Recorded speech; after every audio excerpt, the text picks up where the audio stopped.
ঈদের ছুটি শেষ না হওয়ায় এখনও ক্রেতা ফেরেনি রাজধানীর বাজারে, তাই শুক্রবারও ঢিলেঢালা মেজাজে কাঁচা বাজার।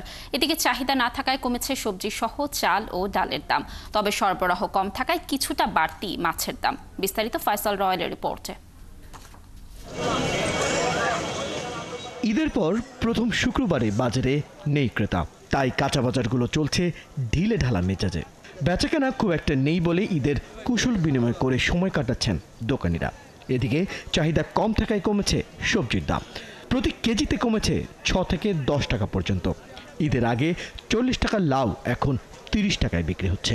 মালটাও সেইভাবে ওরা আইনা চিন্তা করে আজকে ছাড়া তো অন্যদিন বিক্রি একটু কম হবে, ওই দিন যদি একটু মনিটরিং করে তাইলেই তো আমার মনে হয় যে সুবিধা হয়ে যায়। যত সস্তা পাবো তত আমরা সেটা নেওয়ার চেষ্টা করব। তবে বর্তমানে সব দিক মিলিয়ে ঝিলে যদি আমরা চিন্তা ভাবনা করি তাহলে আল্লাহর রহমতে বেশ ভালো আছে। শনি রবিবার মানুষ আসলে কুশল বিনিময় করে সময় কাটাচ্ছেন দোকানিরা।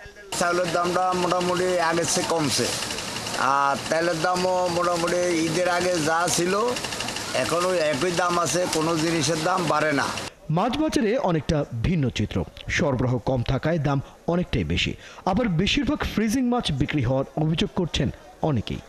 সরবরাহ কম মনে হচ্ছে, আর দাম গুলশা মাছ তো সাধারণত আমরা 450-500 করে কিনি আর কি, এখন 550 করে নিলাম, অল্পই নিলাম, আধা কেজি 600 চাইতেছে।